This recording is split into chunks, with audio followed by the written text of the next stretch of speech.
integration fail. I want to acknowledge Dr. Salamayo, former executive secretary of SADC, who reminded us how political crisis experienced by member states can offer SADC energy and synergy and divert focus from regional integration towards crisis response. A South African private investigator, Paul O'Sullivan, has walked out of Parliament's ad hoc committee. O'Sullivan told MPs and the committee chairperson that he had indicated that he would stay until 1 o'clock today, citing fears of missing his flight. The committee is probing allegations of criminal infiltration, corruption and political interference in the justice system. Some MPs tried to stop him from leaving, but O'Sullivan walked out. I have reached a point now, Chairman, where I have to go. No, Chair, he's not going to leave. He's not going to leave. She's going to ask you questions. He's not going to leave. If he leaves here, he's walking out. He's not going to leave until you release him. He's walking out of Parliament. Yes. Chair, he cannot be allowed. He's doing the same thing with Patoy. You can't leave here. Yes. We are appearing before us. Unfortunately, I made it clear. We don't care about your flight. Thank you. You're not being released here. You must be arrested. We'll open a case now.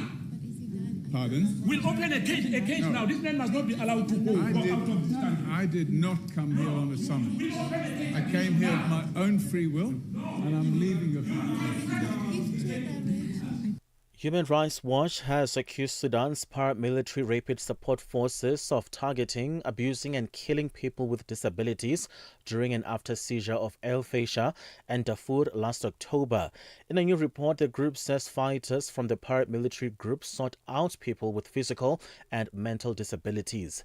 The BBC's Caleb Mogus has the details. Human Rights Watch interviewed 22 survivors and witnesses documenting cases of executions, beatings, arbitrary detention and extortion. Many people with missing limbs were reportedly mistaken for soldiers from the rival Sudanese armed forces and killed.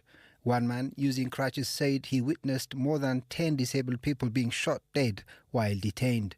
Human Rights Watch said deliberate attacks on civilians with disabilities may amount to war crimes. The RSF has not responded to the allegations.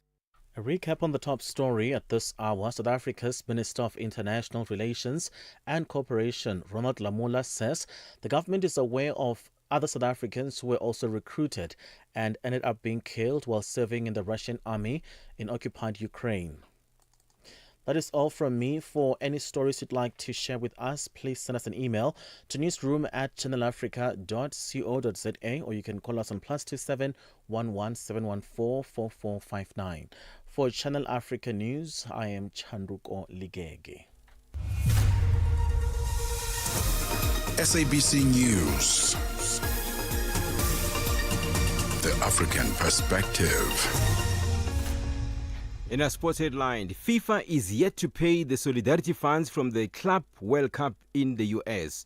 And John Ram's Ryder Cup future is in serious doubt due to unpaid fines. I'll be back with these and other stories at the bottom of the hour.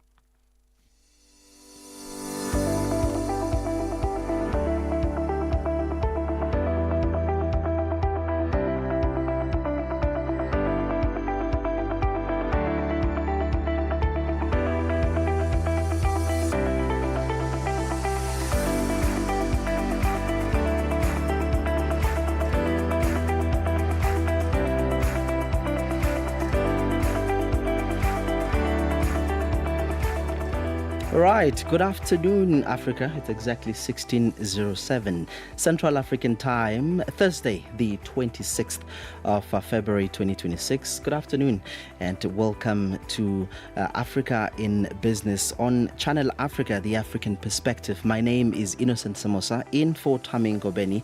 Now, coming up on this hour, Ghana's licensed cocoa buyers owe banks up to 750 million, putting a spotlight on the financial challenges in the industry. And China's lithium price surge as Zimbabwe suspends exports of all raw minerals and lithium concentrates. Well, we are broadcasting live from Auckland Park in Johannesburg, South Africa. We are on the DSTV audio bouquet, channel 802, on OpenView, channel 628, and you can stream live us on www.channelafrica.co.za, as well as the SABC Plus app available on the Google and Apple Play Store. Join in the conversation by finding us on X at Channel Africa #1, Facebook at Channel Africa, Instagram at Channel Africa 1, and you can also subscribe on our YouTube at Channel Africa 1. This is Africa in Business on Channel Africa, the African perspective. Africa in Business on Channel Africa.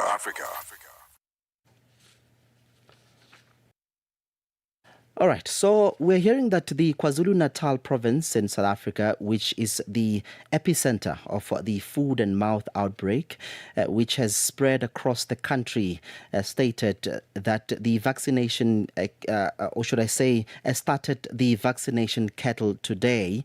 The province's MEC for Agriculture, Tembeni Mandlopa Mtetwa, says all cattle in the Ugu and Herigwala districts will be vaccinated first. This comes after laboratory tests showed that the biogenesis vaccine brought from Argentina is not very effective against KwaZulu-Natal's predominant SAT3 strain of the virus. Dres Lerrenbeck has more. KwaZulu-Natal Agriculture MEC Tembeni Kamadlopa Mtetwa says 20 teams of technicians will start vaccinating all cattle in the Ugu district from Thursday. They will then move on to the Herigwala district.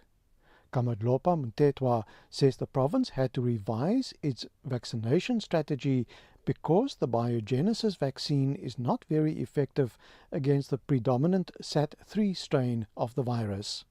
We'll be getting a vaccine with SAT3, the next change that is coming. Yes. It will no longer be this such. It will be the one that we need. And as that arrives, then we will be able to move throughout the province with all the teams. But with the batch that we are having, we'll be able to vaccinate everything in Ugu and Herigwala. The head of the department, Dr. Fikile Kwabe, says when other vaccines for SAT3 are received, hopefully within the next week, they aim to start vaccinating cattle in districts that border other provinces and countries.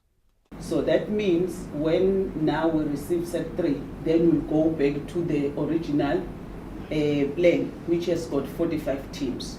But remember, we will already have been gone through with Ugu and Herigwala.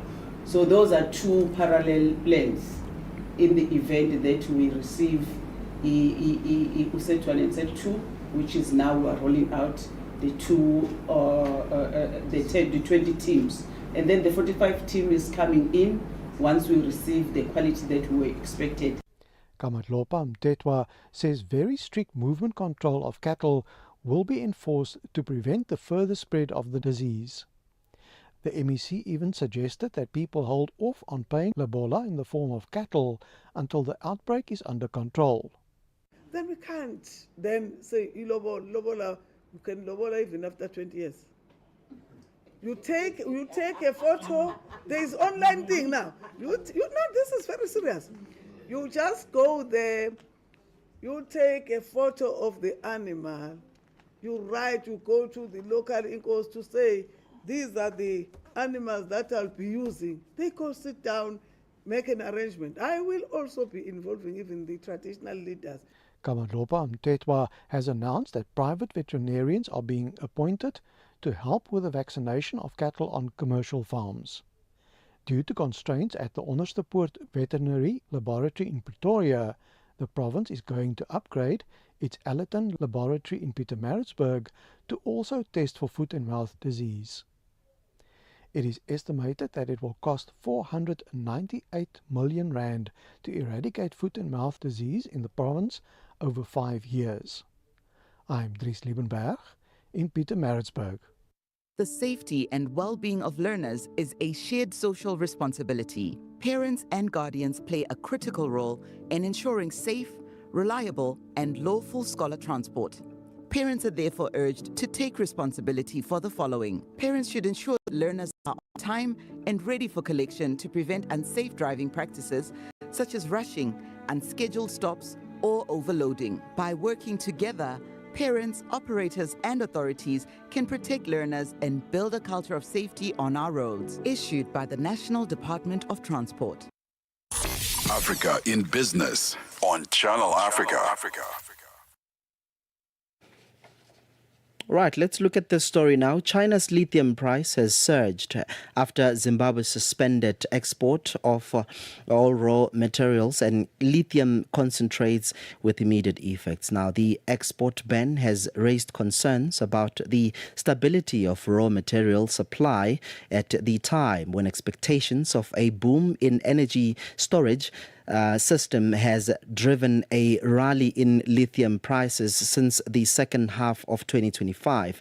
Now, Zimbabwe is the largest lithium producer in Africa and exported around 1.128 million tons of Sapudume concrete in 2025, up 11% from the previous year, with the bulk of the exported volume shipped to China. For more on this, we're joined on the line by an independent policy researcher and political economist, Kevin Tutani. Kevin, a very good afternoon to you, and thank you so much for making the time. Perhaps let me begin our conversation by asking you, to what extent can we say the export suspension directly drove the recent spike in lithium prices in China? Well, Zimbabwe being the largest producer of lithium within Africa, we can expect that there was an impact, of course, coming from, that directive which was released yesterday by Zimbabwe. And we do know that there's growing demand for electric vehicles in Europe and in China itself. And of course, we have all these indicators pushing in the direction that are pressing for the price of, the share prices of the companies that produce lithium to go up and the prices of lithium itself to go up. So indeed, you would expect that Zimbabwe's directive played an impact, as an impact on this. And in your view, what is the driving force behind Zimbabwe's export suspension? I would expect that our leaders, the ones in government, they have the best interests of the country at heart, and they would want the country to value add some more, produce more jobs in the lithium sector. Apart from that, you would expect that they want to get more government revenues, tax revenues from lithium itself. So they have good interests at heart, but when you look at it, you would also bring in the issue of policy consistency. You need a government that is consistent in terms of policy, because if the original plan was to have this directive take effect in January 2027, and yesterday you would think out of the blue, the directive then became binding. So when there's policy inconsistency again, you can harm the economy. Indeed. And how exposed are Chinese lithium refiners to Zimbabwean supply? And how significant is Zimbabwe's role in China's lithium supply chain? Zimbabwe is amongst, as far as I understand, the top 5 producers of lithium in the whole world. And that's a big deal. That's really quite significant in the international market. You do have Australia, you do have nations such as Chile and the USA, who have a bit more output than Zimbabwe. But what we also do know from the reports that are coming out is that Zimbabwean authorities are saying, we are not quite certain if the amounts that are being reported as exported are the actual amounts that we're exporting, because there are issues of leakages and smuggling of minerals, besides lithium also included as well. So Zimbabwe has quite a part to play if it's in the top 5 producers, even if it slips one place to top 6 in any given year. It has a significant impact on what happens in the international lithium market. And Tutani, you spoke about the impact of lithium and the need for lithium in our world today.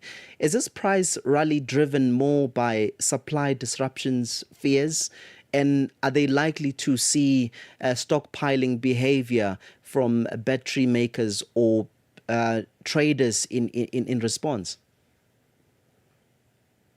Stockpiling behavior is what we saw when there was such a bull market in the international lithium market, which, if I recall well, began to drop in 2023.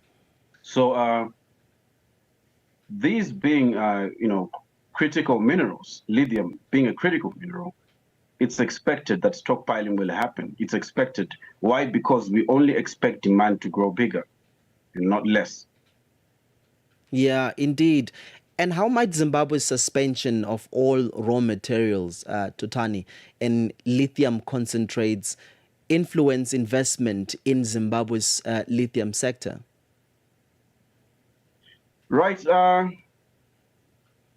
As I was saying before, this directive really indicates policy inconsistency on the part of the executive branch of the state, which is the Ministry of Mines. Because if there's policy inconsistency, you can expect, potential investments, which wanted to get into exploration for lithium, the extraction, that's the mining of lithium, to hold back a little bit. So that can actually curtail new investment backwards. So it's not a really good move in terms of policy inconsistency. It can hold back investment. So what kind of policies then do you suggest the executive would have maybe perhaps forge forward with to make sure that we perhaps sustain the sector? Right, we need more consistency. For example, a directive was put out in 2025, which actually outlined that only from January 2027 would there be a demand for lithium producers to refine it, that is to the precursor level of battery-grade lithium. That is to, that this directive, which was implemented yesterday, it was supposed to take effect, that is in January of 2027. And that was as stated in 2025. So now policy consistency means producers need more than a year. But why was it rushed? In this case, we would have to ask more questions as to the Minister of Mines, himself and other bureaucrats within his ministry. But, we also have questions in that regard, because once you have that kind of turbulence in government, then again, it holds back new investment, and it doesn't speak well for the ease of doing business in other sectors. Remember, they didn't just, make this directive become binding to lithium only. They made this directive become binding to all other minerals that are being mined in Zimbabwe. All other minerals have to be refined before being exported. So the directive actually says all minerals have to be refined before being exported. Kevin, just before I let you go, in other words, you're saying that this move is pretty much bad for investment in the country. It's a good move, but we need more consistency from government. We need more, a better time lag when such a directive is mentioned to when it becomes binding. All right. Kevin Tutani is an independent policy researcher and political economist. Thank you so much for indeed making the time. Thanks, Pano. All right, that conversation brings us to exactly 16:21 Central African Time. Este é o Caleidoscópio de Canal África, com Moreno Samo e João Yabalá. Moçambique prepara-se para a chegada do ciclone tropical Gezane, prevista para esta sexta-feira, com impacto esperado nas províncias de Sofala, Inhambane e Gaza. O fenómeno, que já causou mais de 30 mortes de destruição significativa em Madagascar, poderá atingir o litoral moçambicano, com ventos de 140 km por hora e chuvas intensas, afetando cerca de 1,1 milhão de pessoas. A aproximação do ciclone surge numa altura em que o país ainda recupera das cheias de janeiro, que provocaram dezenas de mortos e afetaram mais de 700 mil pessoas. Para fazer o ponto de situação, ouvimos Rita Almeida, diretora de Planificação e Cooperação do Instituto Nacional de Gestão e Redução de Riscos de Desastres. As famílias devem reforçar o teto das casas, as portas e as janelas. Devem evitar fazer-se tanto à rua, devem prestar atenção sobre as orientações em relação a centros de acomodação temporário devem preparar um kit mínimo básico com fósforos, produtos alimentares, medicamentos. De segunda a sexta-feira, das 20 às 21 horas locais, este é o Caleidoscópio do Canal África. Africa in business. South Africa's economy is showing continued signs of improvement as government projects an upward revision in economic growth from 1.4% in 2025 to 1.6% this year. National Treasury notes that the improved economic outlook and public finances have been supported by households' consumption on the back of lower inflation and interest rates. Now, this comes at the back, of course, as well as the implementation of structural reforms. Government says debt is now expected to peak at 78.9% of GDP, a percent higher compared to last year's projection. Naledi Mabizela Ngobo report. The government has proposed a principle-based fiscal anchor, which will be detailed in the midterm budget policy statement later this year. It argues that while the primary budget surplus has become an acceptable way of anchoring fiscal expectations, an official anchor will be legally binding and incumbent on every incoming government administration. The question refers to whether there are infections or anything. The answer is no. The second point I want to make is that in the speech, we're making it absolutely clear that we're in a process of consultation, both with Cabinet, Parliament, and the public at large. You will recall that the team published a document on fiscal anchors. And we're going to take the outcome of that to Parliament, once finished with Parliament and consultation, and have Cabinet final decision on it. Precisely because it's going to require some legislative changes, that's why we'll have to start with Parliament so that we have a sense whether there's a possibility of those legislative changes. For now, that's why we're not making any pronouncement. We're just signaling that this discussion is taking place. The final pronouncements after consultation will come up in the medium-term budget policy statement in October.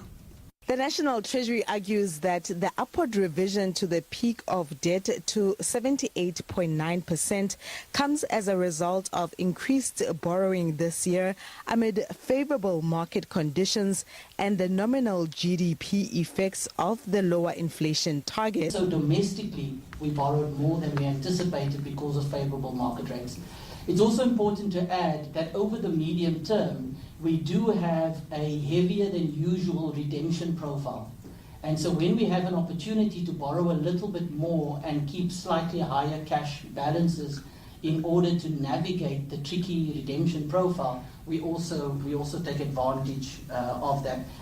Importantly, to end this point is that even though we are borrowing more, over the medium term, our gross borrowing requirement is still lower. Government has achieved a tax revenue overrun, mainly supported by higher net value-added tax, corporate income tax, and dividend tax revenue collections.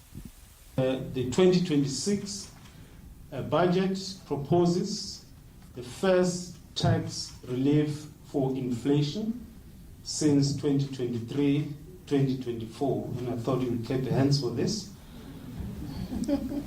Revenue collections for 2025-2026 are projected to be 21.3 billion, higher than forecast in the 2025 budget, and this is led by higher than expected net VAT and corporate income tax collections.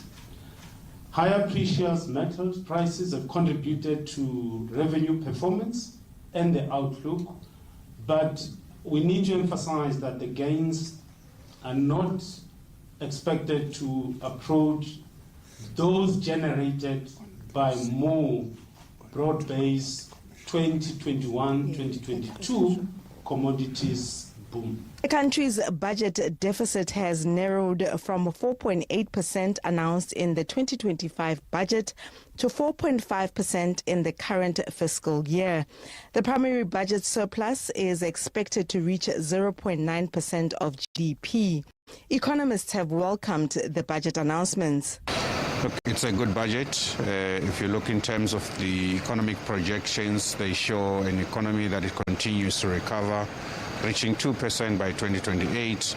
From an inflation perspective, inflation is well contained, closer to 3% again by 2028. If you look in terms of the fiscal matrices, the debt to GDP ratio, it peaks. Even though it peaks at a slightly higher number, it continues to decline over the next decade. If you look at the fiscal deficit, it again moderates, which means it's becoming smaller, even though it's becoming smaller at a slower pace relative to what what we're expecting. But if you look in terms of what was provided in terms of tax relief, there is no personal income tax increase. There's full adjustment for fiscal drag, which means you are not going to be impacted by the influence of inflation. You are going to be adjusted so that you remain in the appropriate tax bracket. There's also support for small businesses, which means overall it's supportive of the consumer, supportive of small businesses. That's really quite supportive for economic growth. If you look in terms of infrastructure spending, 1 trillion is going to be spent over the next 3 years in infrastructure. The big beneficiaries, it's energy, it's logistics, it's also municipal infrastructure. All of those are supportive of what the president highlighted in the State of the Nation address, which means we should see economic growth start to pick up over the next couple of years. South Africans can breathe a sigh of relief following government's decision to withdraw last year's proposed 20 billion rand tax increase. Instead, taxpayers can expect some relief as personal income tax brackets and medical tax credits will be fully adjusted for inflation for the first time in 2 years. I'm Naledi Mabitsela Ngobo in Cape Town. Right, that was the wrap of the just concluded budget in Cape Town. Let's now get the market indicators with Nosipho Zuma. Good afternoon. Business news on Channel Africa. The African perspective. Thank you, Eno. Good afternoon. In your business news this hour, $1 US is trading at 15 Rand 89 in South Africa. In Botswana is trading at 13 Pula 04. In Namibia, it is trading at 15 Namibian dollars 89. The Zambian kwacha is trading at 18 kwacha 81 to the US dollar. In Kenya, the dollar is trading at 128 shilling 07. In Ethiopia, it is trading at 154 birr 81.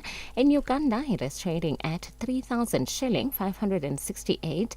In Tanzania, it is trading at 2,000 shilling 549. $1 US in Nigeria is trading at 1,000 naira 351. In Egypt, the dollar is trading at 47 Egyptian pound 87. In Tunisia, it is trading at 2 dinar 868. In Algeria, it is trading at 129 dinar 05. In Morocco, the dollar will cost you 9 dirham 07. In Angola, the dollar is trading at 912 kwanza, while the Congolese franc is trading at 2,009 to the US dollar. Looking at commodities, gold is trading at $5,168 and platinum at $2,270 per ounce, while the price of Brent crude oil is at $69.71 a barrel. Now, for any stories you would like to share with us, please send an email to newsroom@channelafrica.co.za or call us on +27 11 714 4459. For Channel Africa Business, I'm Nosipho Zuma.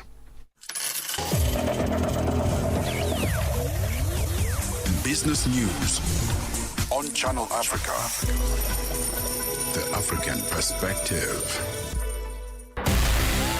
The sound of Africa is evolving. Experience our new mobile app. Free to download, free to connect. Thank you, Nosipho. Let's go to sport with Fikile Lengwati. Good afternoon, Fikile. Sports on Channel Africa. The African Perspective. Good afternoon, Innocent. We begin with football news. In our business of sports, frustration is growing among clubs globally at the extended wait for the $218 million of solidarity payments promised by FIFA on the back of last summer's Club World Cup. Clubs that did not participate in the tournament were promised a share of the sum, designed to ensure a proportion of the event's funding was distributed throughout the football pyramid. If shared equally, it would amount to about $59,000 for every top flight club in the world, but more than 7 months after the Club World Cup's conclusion, there is no sign of the money and no time scale for its distribution.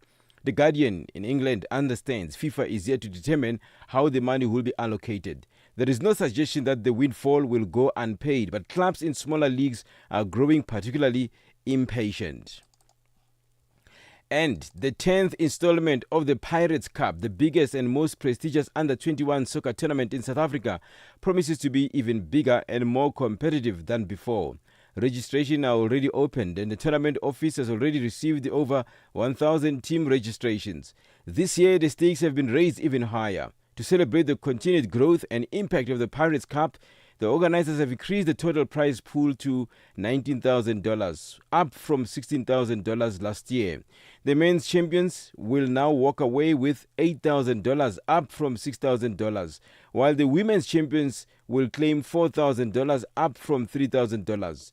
The Pirates Cup isn't just a competition, it's a platform where the country's rising football stars showcase their talent, chase their dreams, and compete for glory. Football academies operating across Zimbabwe are set to deliver a petition in protest to ZIFA's, that's Zimbabwe Football Association's recent decision to hike registration fees, annual levies, and player registration charges.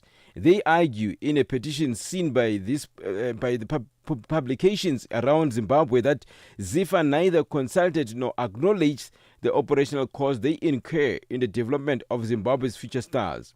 ZIFA last week announced that it was now taking charge of all junior football leagues and set fees as high as $3,000 for registration and an annual levy of $2,000 for each academy.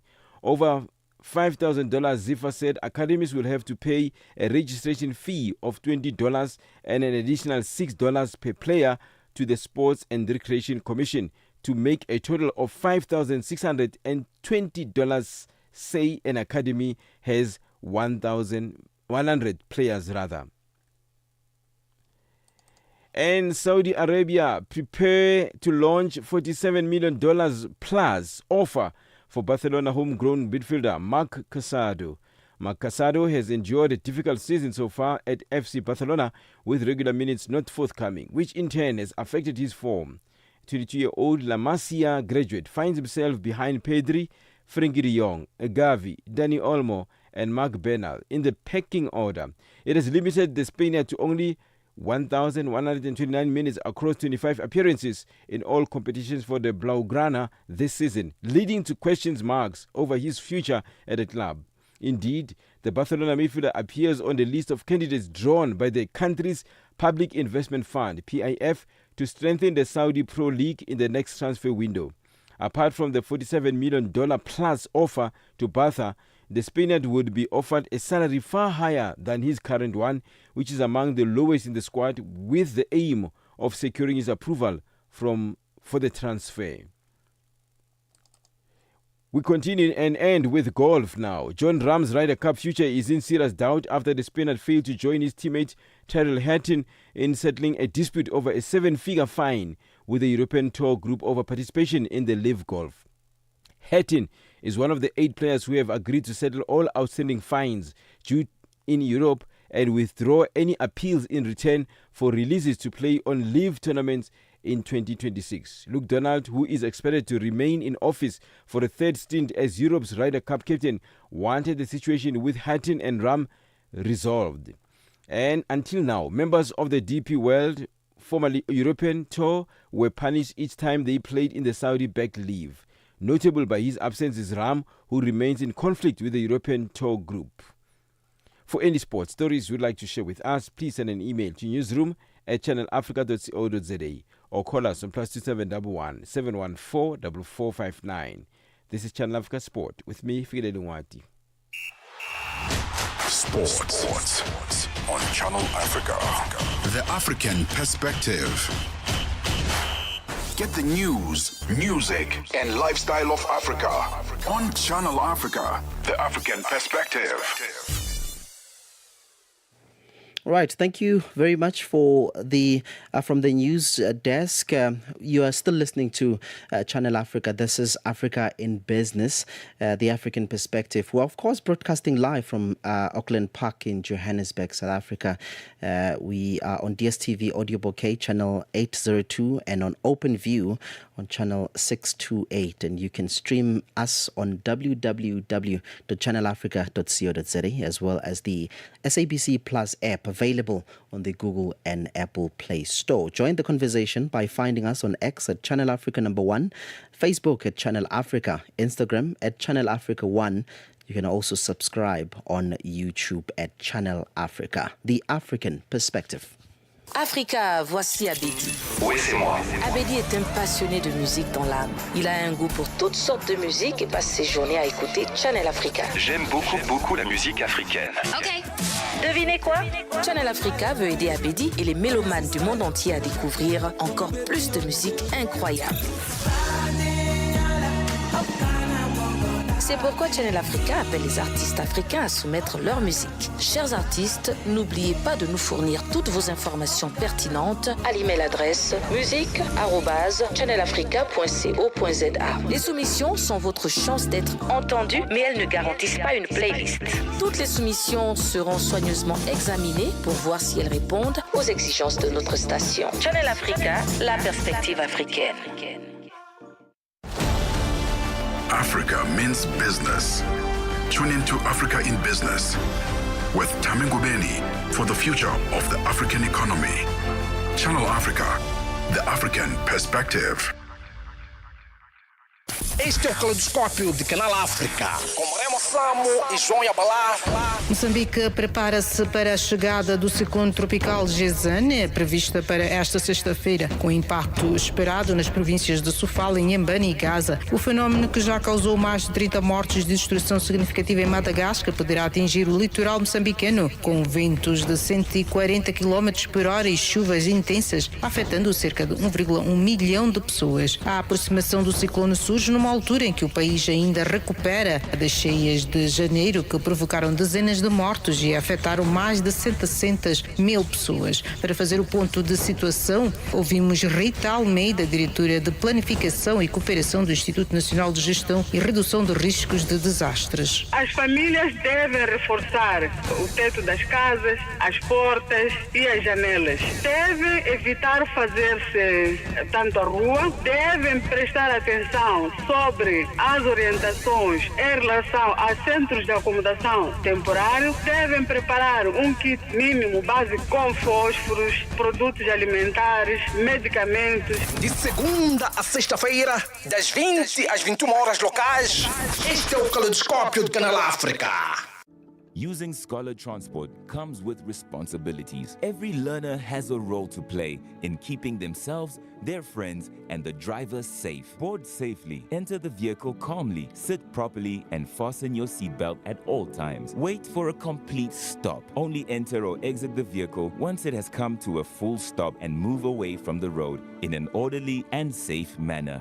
Respect the driver. Do not distract the driver while the vehicle is in motion. The driver's full attention is needed to keep everyone safe. Good behavior saves lives. Your actions matter. Issued by the National Department of Transport.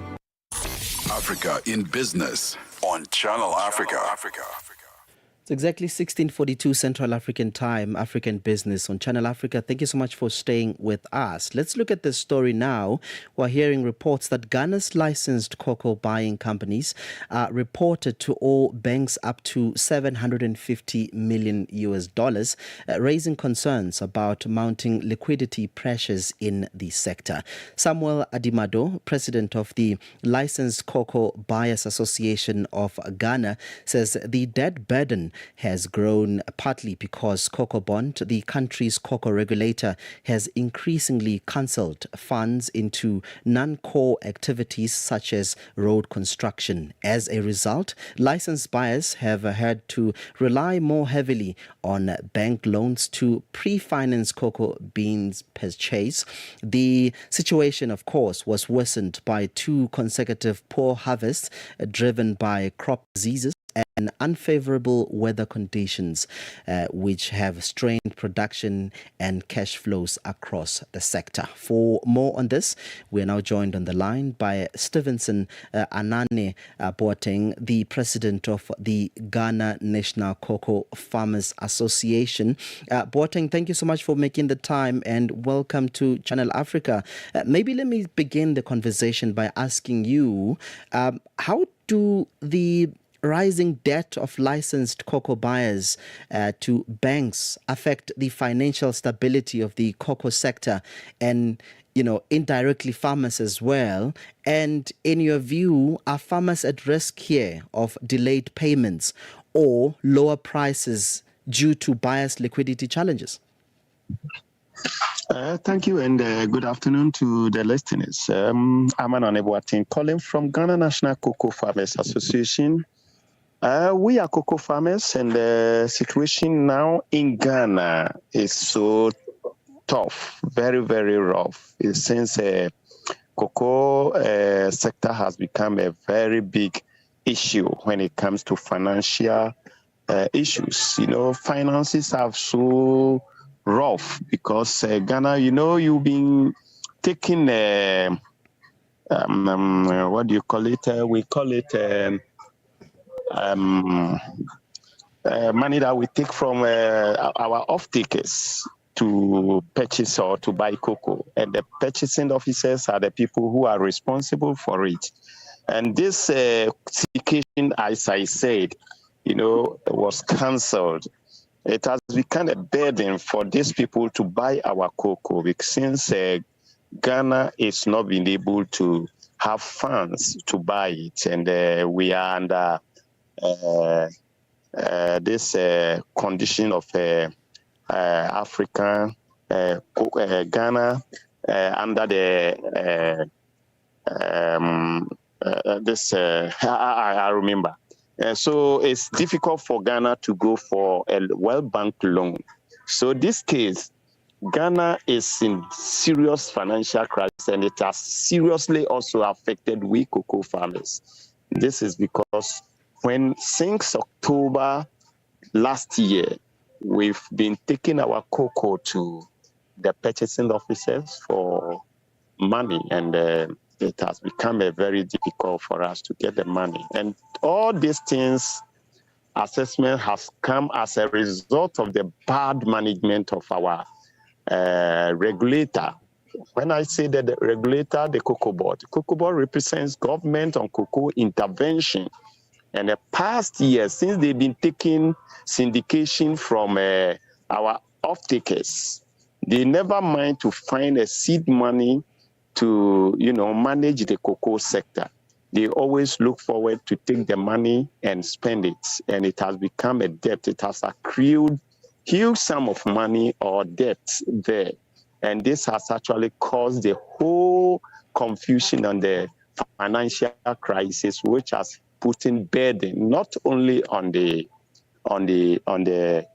purchasing, buying agencies, but we cocoa farmers who are producing cocoa, because that is the only way we have our finances, or we get our funds to manage our life and our business. So if you ask it, the system is all about the regulator, Cocoa Board, who is in control or standing as intervention on cocoa intervention, representing government on cocoa issues in Ghana. Right. So that is it.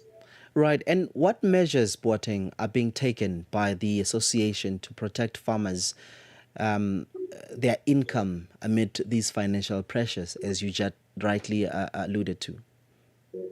Actually, Ghana autonomy, cocoa autonomy in the system, controlled by the Cocoa Board as a regulator, we find it very difficult to have a talk about these issues. And then also looking at the board who control the regulators. None of the farmers are part of the program. We know these farmers, those who are calling farmers among them, are not real cocoa farmers, but rather shea butter representative is there, and the one who call himself a cocoa farmer does not own cocoa. The remaining are the government representatives on the cabinet. So it's, to our case, it's very difficult for us to have a very concrete decision on it. That is why now we raise a press release, that now we are not going to allow the regulator Cocoa Board to control our welfare, because for a long time, the country constitution mandated we cocoa farmers not to sell our product to anybody apart from government. The same regulator binds the Cocoa Board and the government to pay us instantly when we bring the cocoa to the markets. And for years now, they haven't done anything about it. So with the measures we are taking is that we are also looking at this case where we will not accept Cocoa Board to take our welfare and then operations into their internal Cocoa Board internal administrative management. So we are also finding a way. That is why we are calling all the cocoa farmer groups to meet and then set up a farmer front platform. And then we look at the way we can also negotiate with the government and find proper policies and solution to the trading of the cocoa with the government and Cocoa Board. Right. The Cocoa Board is set to roll out a new financing model aimed at stabilizing the sector, Boateng. How will this new financing model introduced by Cocoa Board, address the financial challenges faced by licensed cocoa buyers? And do you feel that Cocoa Board is basically advocating for the farmers? We have also raised concerns that the government should see to it that now that we have formed a cocoa farmers front platform, we've selected a team to represent cocoa farmers on their platform, because before, as I said, there was nobody on that with that group from the cocoa farmers. So what policies, any policy they did or they do, they never include farmers and even to consider our concerns. And now we are also looking at the way that we are enforcing the government and the system, the government and the Cocoa Board to include the fronts, our members who have been selected from the cocoa farmers front platform to represent, so that we can also look at the policies that they are going to implement, because Ghana politicians and African politicians, they will say, but they won't implement it. They will say, they won't do it. Indeed. Stevenson Anane Boateng, the president of the Ghana National Cocoa Farmers Association, thank you for making the time. Good. Thank you very much. Right. That conversation brings us to exactly 16:51 Central African time. Africa in Business on Channel Africa. All right. It's this time of the afternoon where I welcome Joël with Vue d'Afrique. Good afternoon to you. Bonjour. Bonjour Innocent. Bonjour, what can we expect in the show?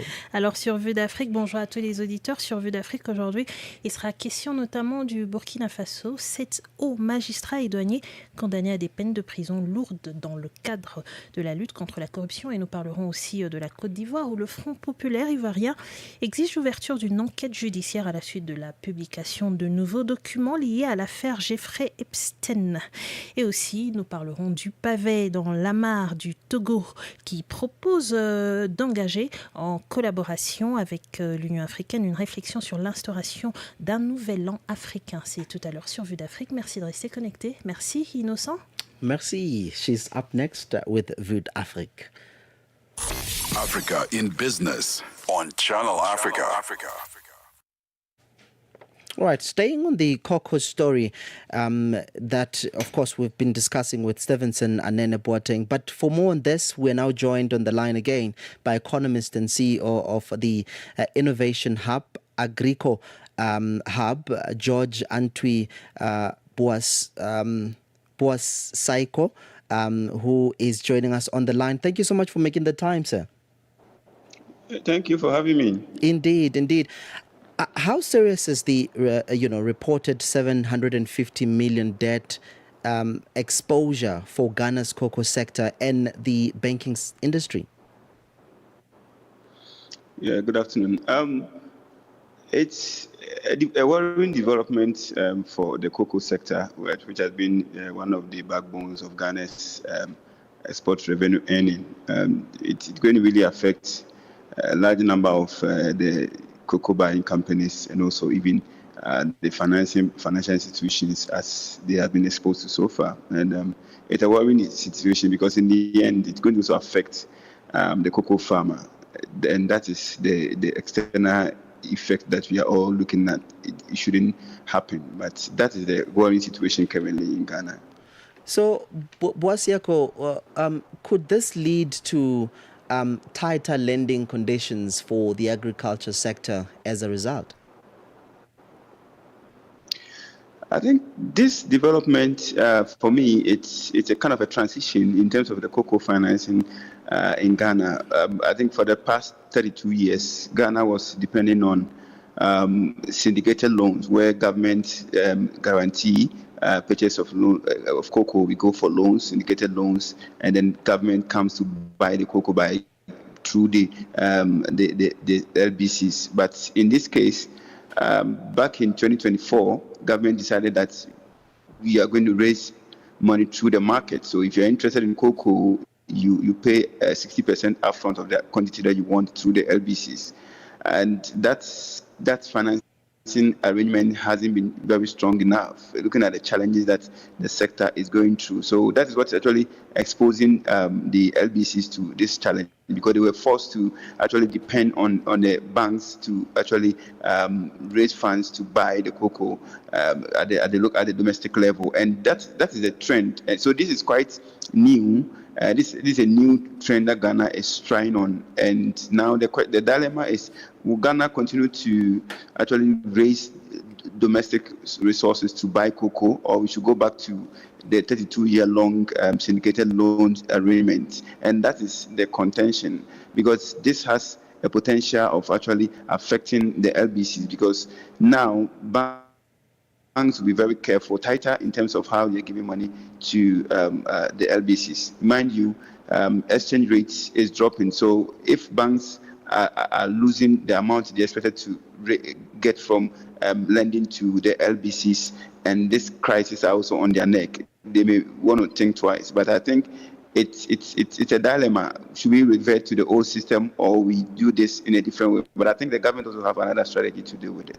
Right. And we're learning that the Licensed Cocoa Buyers Association of Ghana has accused the Cocoa Board of channeling funds into non-core activities such as road construction. Should the board reconsider its funding priorities to basically stabilize the cocoa industry? I think that is a yes and a no.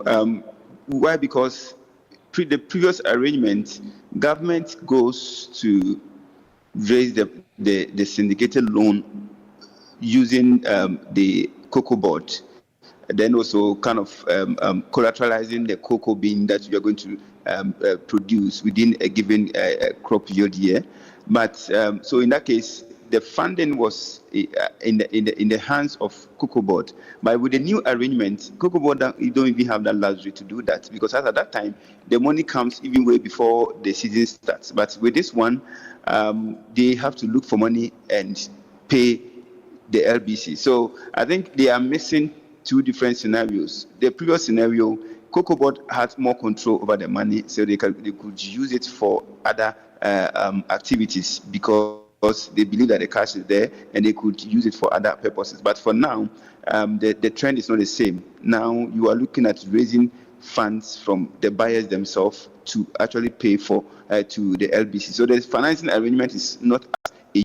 Yes, of course, that was a worrying challenge where I think about 21 billion Ghana cedis was used to finance cocoa rows and things like that. But that one, if you look at that arrangement and the arrangement today, there's quite slight difference. And we should look at the new financing arrangement and how it does not affect the LBCs, and also that effect on the banks that are also lending to them. So that's for me, it's quite two different scenarios. The previous regime and now, in terms of regime that's in the financing regime and now, are not the same. All right, George Antwi Boasiako is the economist and CEO of the Innovation Hub, Agrico Hub. Thank you so much for making the time. Thank you too for having me. Well, that brings us to the end of today's edition of Africa in Business on Channel Africa, the African Perspective. From me and the entire team, we have a productive evening and keep building Africa's tomorrow. Bye-bye.